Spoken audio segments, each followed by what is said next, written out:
Singapour. Et on a... C'est pas vrai, Singapour. C'est la semaine prochaine, tu as raison.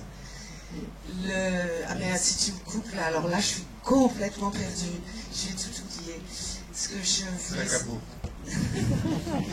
je voulais signaler, c'est que l'une des raisons pour laquelle on est arrivé à mettre le grappin sur Vimy, c'est qu'on est arrivé à combiner deux événements, qui sont bien sûr cette première d'une part, et d'autre part l'exposition de photographie de Vimy et de Donata Wenders, qui ouvre demain ou après-demain. Demain. À la galerie Polka. À la galerie Polka.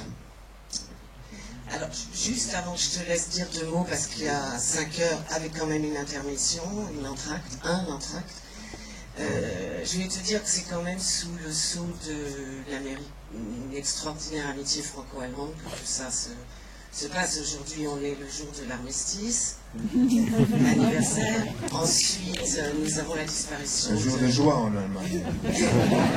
Helmut Schmidt, qui a beaucoup œuvré pour cette amitié franco-allemande. Et puis là, entre nous, c'est plus de l'amitié, c'est de l'amour. Un film qui est né de l'amitié entre toi et mon frère. Florence est la fille d'Anatole Demont, qui était mon coproducteur fidèle de Paris, Texas, Les Ailes du Désir et Jusqu'au bout.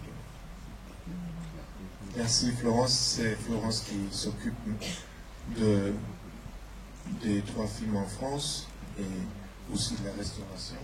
Ce qu'il faut dire, c'est que si vous avez envie de revoir le film très vite, vous pourrez au Fauvette, à partir du 18, on recommence.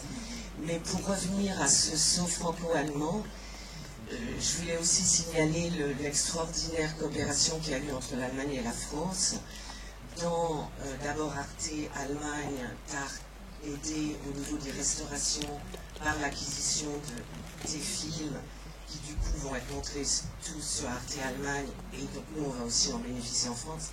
Ça a déjà commencé d'ailleurs. Le DVD sortira avant fin novembre en France. Et puis... C'est un beau cadeau de Noël. Beau cadeau de Noël, dites-le à tous nos amis. Et puis il y a eu quand même une aide extraordinaire aussi en France de la part du Centre national du cinéma. Donc on n'arrête pas de travailler ensemble. Mais moi je ne sais plus quoi dire, tu as tout dit. Merci Flo.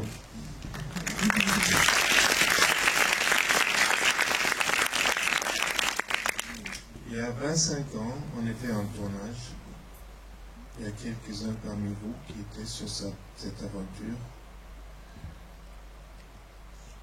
Et Solveig Clémentin n'est plus avec nous, mais il y a sa mère et sa fille qui sont avec nous aujourd'hui. Et il y a Sylvain qui a fait le maquillage, Thierry qui était le production designer, qui est là encore. Il y a trop de gens. Il y a Laurent Boutidan qui a fait une partie de la musique. Qui encore? Ah, il y a Jacqueline qui était le script girl fidèle sur le monde entier. On était une vingtaine de personnes qui ont fait le tour du monde. Et dans chaque pays, il y avait une équipe locale qui nous a rejoint, quelquefois une cinquantaine de personnes, quelquefois plus que 200, comme en Australie. C'était un voyage cher, parce que pas en argent, mais ça coûtait quand même énormément d'efforts. Et il y en a qui n'ont pas tenu le coup jusqu'au bout, parce qu'être séparé de la famille pendant presque un an, c'était quand même un prix trop fort pour quelques-uns. Voilà. Et il y en a qui ont tenu le coup, comme Thilo et Thierry et Jacqueline là-haut, bon, et peut-être encore quelques autres. C'était un film qui était conçu pour la première fois en 1978. Et en 1978, je me suis dit, un film science-fiction, dans un avenir très loin, l'année 2000 serait génial. Et ça a pris 12 ans pour pouvoir le faire. Et on l'a finalement fait en 90. Et j'ai tenu à l'idée du millénium. Alors c'était seulement 10 ans plus tard. C'était donc un film qui allait jouer dans l'avenir assez proche, mais qui allait quand même parler de l'avenir de l'image et de notre culture audiovisuelle. Évidemment, maintenant, on est plus loin de l'année 2000, et c'est plus derrière nous que c'était à l'époque devant nous. Alors, c'est un peu drôle de faire un film de science-fiction qui maintenant devient un film d'époque. Et s'il y a des metteurs en scène entre vous, je vous dis, n'essayez pas ça. Cette formule-là, c'est trop dangereux. Et tout le monde peut vérifier votre vision de l'avenir. Heureusement, quelques parties de cette vision étaient valables, et sont restées valables, et sont devenues notre réalité quotidienne. Et je ne vous dis pas tout ça parce que vous allez voir, il y a une petite pause pour les besoins humains.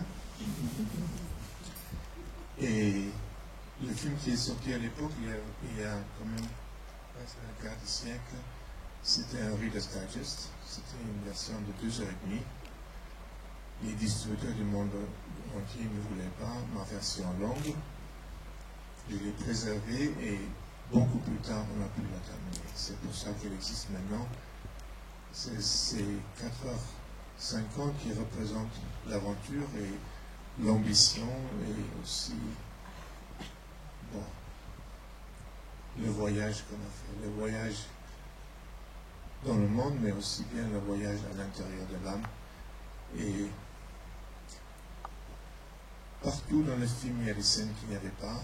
Ah oui, ça m'intéresserait. Il y a des gens qui ont vu le film à l'époque? Non. Ah, bon, vous allez voir, ça n'a rien à faire. Et ça devient de mieux en mieux, et surtout à la fin.